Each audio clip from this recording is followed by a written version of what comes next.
Et bonjour tout le monde, aujourd'hui une vidéo un peu particulière parce que c'est pas une rediffusion Twitch contrairement à toutes les autres vidéos de la chaîne. C'est une présentation d'un projet que je voudrais lancer du coup sur la chaîne Twitch. C'est un truc que j'ai imaginé depuis le début, depuis que j'ai commencé à faire des lives en fait. Je voulais faire des streams de jeux de société et aussi de jeux de rôle. Donc les jeux de société j'ai déjà un peu commencé à en faire un petit peu. Et en fait, j'aimerais bien faire ce genre de choses, donc des jeux de société et des jeux de rôle, mais d'une manière un peu différente, dans lequel vous seriez vous les acteurs principaux et plus seulement des spectateurs. Donc vous pourriez être un joueur à part entière du jeu auquel on joue, et on pourrait donc du coup faire des parties ensemble, soit en coopération, ou bien faire des parties en tant qu'adversaire, pourquoi pas. Et pour ça, du coup, j'ai développé un outil qui va nous permettre de créer un maximum d'interactions entre vous et moi. Et du coup, plutôt que vous expliquer pendant 10 minutes blablater autour de ça pour vous expliquer, je vais vous faire une sorte de petit exemple de ce que ça pourrait donner dans une partie de jeu de rôle dont vous seriez les héros directement. C'est parti. Donc du coup, vous approchez du manoir que votre informateur vous a indiqué. L'adresse sur le bout de papier semble correcte, mais le lieu a l'air complètement désert et abandonné depuis des années. On voit sur les fenêtres des planches clouées pour empêcher de rentrer. La peinture des murs semble complètement écaillée et tout abîmée. Vous commencez sûrement du coup à vous demander si l'informateur vous a pas berné en vous donnant une fausse piste. Et puis d'un coup vous entendez un cri de terreur qui provient de l'intérieur. C'est sûrement une voix de femme. Et du coup, qu'est-ce que vous comptez faire? Donc dans un cas comme ça, dans un jeu de rôle, ce serait au joueur de répondre et de dire qu'est-ce qu'il compte faire. Donc, dans un cas comme ça, on pourrait envisager de faire un sondage. Donc là, c'est quelque chose d'assez simple. Grâce à l'outil que j'ai développé, ça s'afficherait de cette manière sur l'écran. Il y aurait une question que là j'ai écrite et essayez de pénétrer dans le manoir. Pour voter, c'est très simple. Donc il y a toutes les réponses qui sont affichées à l'écran. Donc là, j'ai mis que deux choix possibles. Il y a oui et non. Il y a un numéro associé à chaque réponse. Donc oui, c'est 1, non, c'est 2. Et pour répondre, quand les votes sont activés, donc c'est le petit symbole vert qui est écrit au milieu de l'écran, il y a écrit vote activé. Il suffit d'envoyer juste le numéro dans le chat, uniquement, pour que le vote soit pris en compte. Donc là, si je fais un exemple, j'ai envoyé 1 dans le chat, on le voit à droite, et ça a été pris en compte immédiatement. Du coup, j'ai simulé là, pour l'exemple, les résultats d'un sondage, et donc, il a été voté que oui, on va pénétrer dans le manoir. Donc, vous essayez de vous approcher de l'entrée du manoir, vous arrivez devant une grande porte en bois, et vous essayez de l'ouvrir. Mais cette porte en bois semble bloquée, sûrement à cause des années qui ont passé, le bois qui a gonflé ou quoi. Donc du coup, dans un cas comme ça, il faudrait, dans un jeu de rôle, du coup, faire un test sûrement, si on veut essayer d'enfoncer la porte. Plutôt que de lancer un dé pour vous, j'ai imaginé un système dans lequel vous participeriez à l'aléatoire un petit peu d'un jet de dés, sans pour autant vous lancer un dé de votre côté, parce que ce serait un petit peu trop compliqué à faire. Donc ça se passerait comme ceci. Ici, j'ai mis en quoi consiste le jet de dés, donc c'est écrit au milieu de l'écran, un jet de force pour tenter d'enfoncer la porte. En dessous se trouvent 4 zones de couleurs, et ces zones-là représentent en fait des zones où des dés vont être jetés. Donc dans un cas comme ça, il faudrait que tout le monde vote et choisisse une couleur. Donc ici, on va simuler un sondage. Donc on va imaginer que tout le monde demande la zone 3 par exemple, un petit peu dans la zone 2, un petit peu dans la zone 1. Donc à la majorité, les gens ont choisi la zone 3. Une fois que la zone a été choisie, on peut lancer les dés. Et on voit les résultats. Je vous assure que j'ai pas refait cette séquence, je l'ai lancée une seule fois. Donc du coup, là, tous les dés ont été lancés. La majorité a choisi la zone bleue. Donc, c'est le jet de dés de la zone bleue qui est pris en compte. Donc ici, un 20, une réussite critique. Donc on peut continuer l'histoire après ce jet de dés.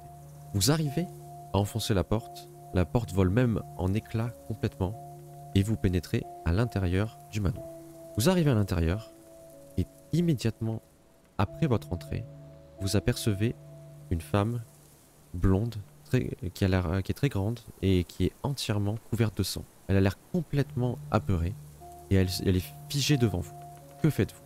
Dans un cas comme ça, ce serait un peu compliqué de récupérer toutes les propositions de tout le monde et d'établir qu'est-ce qu'on va faire. Du coup, j'ai un autre outil à ma disposition, un outil qui s'appelle proposition. Il fonctionne comme ça. Je pose une question sur l'écran et vous en tapant point d'exclamation P et en écrivant une proposition, vous pouvez me faire une proposition. Ou plusieurs, ça dépend comment j'ai paramétré l'application. Je peux dire que chaque personne a le droit de faire 2 propositions par exemple. Donc on peut imaginer par exemple les propositions suivantes. J'ai donc dans le chat envoyé plusieurs propositions. Elles ont été prises en compte dans mon outil. Je vais pouvoir donc les voir, les modifier si jamais elles ont mal été formulées ou quoi, ou supprimer les doublons si des gens envoient plusieurs propositions qui sont similaires. Et une fois que les propositions ont été prises en compte, je peux convertir toutes ces propositions en un sondage. Et on se retrouve donc avec un nouveau sondage, avec les choix que vous avez proposés. Et donc là, on va recommencer l'étape de tout à l'heure, donc en fonction de ce que vous allez décider, l'histoire pourra avancer. J'ai encore une fois simulé un résultat, et donc vous avez pris la décision de lui demander ce qu'elle fait là. Donc vous demandez à cette personne qu'est-ce qu'elle fait ici, et elle vous répond que c'est la fin de la démonstration. Donc du coup j'ai fait un exemple assez court de ce que ça pourrait donner avec cet outil. Donc du coup c'est quand même un outil que j'ai pas fini encore de développer, j'ai encore quelques idées que j'ai en tête et que j'ai commencé à développer, ou des idées qui sont pas encore terminées dans ma tête et que je suis encore en train d'imaginer. Mais du coup je pense que déjà on a une petite base de ce qui pourrait être des interactions assez intéressantes, que vous puissiez vraiment jouer. Enfin, c'est ce que en tout cas c'est ce que j'ai essayé de créer. Donc si jamais vous avez des idées d'outils qu'on pourrait rajouter pour créer encore plus d'interactions, donc bien sûr sans pour autant complexifier les choses, il ne faut pas non plus que ça devienne quelque chose de trop compliqué où on va taper des chiffres dans le chat toutes les 2 secondes pour valider des choses. Mais un truc où on puisse faire une narration partagée entre vous et moi et qu'on puisse partager des informations et du coup, faire du jeu de rôle tous ensemble où vous joueriez vous le personnage principal. Donc du coup, si ce concept-là vous intéresse, n'hésitez pas à le faire savoir dans les commentaires, parce que j'ai vraiment envie d'avoir vos retours là-dessus, déjà pour voir si le concept vous plaît, si vous avez des idées aussi, parce que je suis preneur de toutes les idées, donc si je vois des idées vraiment qui ont l'air très cool, je prendrai le temps de les développer et de les ajouter à l'outil. Du coup aussi, venez follow la chaîne Twitch, parce que c'est là que ça se passera. Donc il y aura quand même les rediffusions sur YouTube si ce projet aboutit et qu'on fait du jeu de rôle tous ensemble. Donc du coup si vous venez sur la chaîne Twitch, ce sera aussi l'occasion d'en discuter en direct quand je suis en live, donc que ce soit quand je fais du jeu vidéo ou des jeux de plateau, il n'y a pas de souci, je me ferai un plaisir de discuter avec vous de ce projet et on pourra échanger du coup assez facilement. Donc, vous pouvez aussi venir sur mon Twitter, j'ai pas trop pour le moment posté de choses, mais je pense que quand je vais vraiment commencer à lancer ce projet-là, je partagerai pas mal de choses sur l'avancée, de comment se déroulent les préparatifs, et puis après même faire un peu les annonces de quand on jouera. D'ailleurs, je sais déjà par quel jeu de rôle on va pouvoir commencer. J'ai participé à quelques temps au Kickstarter du jeu de plateau et du jeu de rôle Batman Gotham City Chronicles. Donc j'ai déjà le début du jeu de plateau, les premières saisons. Et donc ils ont prévu de faire un jeu de rôle Batman. Et donc on l'a pas encore reçu, mais il y a une petite semaine, ils ont envoyé les PDF du jeu. Donc j'ai déjà commencé à les lire et je pense que ce serait le jeu de rôle parfait pour tester ce système, parce que du coup ça vous permettrait par exemple de jouer, imaginons Batman. Vous seriez Batman et vous feriez une enquête, je sais pas moi, le Joker qui a terrorisé toute la ville, et puis ce sera à vous de l'arrêter par exemple. Vous pourriez aussi incarner Jim Gordon par exemple pour une enquête policière, ou bien un autre policier qui fait partie du commissariat. Et ou pourquoi pas même, je sais pas, jouer un vilain, jouer le Joker, Double Face, ou un autre vilain que vous auriez même créé, on peut tout imaginer.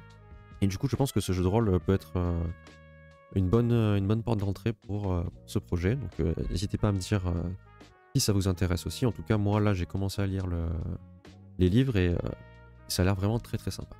Enfin bref, pour que le concept fonctionne, il faudrait, je pense, qu'il y ait au moins une base de 4 ou 5 viewers qui soient en moyenne sur le stream et qui participent dans le chat. Enfin bref, je vais pas m'attarder plus longtemps. Je vous dis à bientôt et j'espère dans une partie de jeu rôle. Ciao!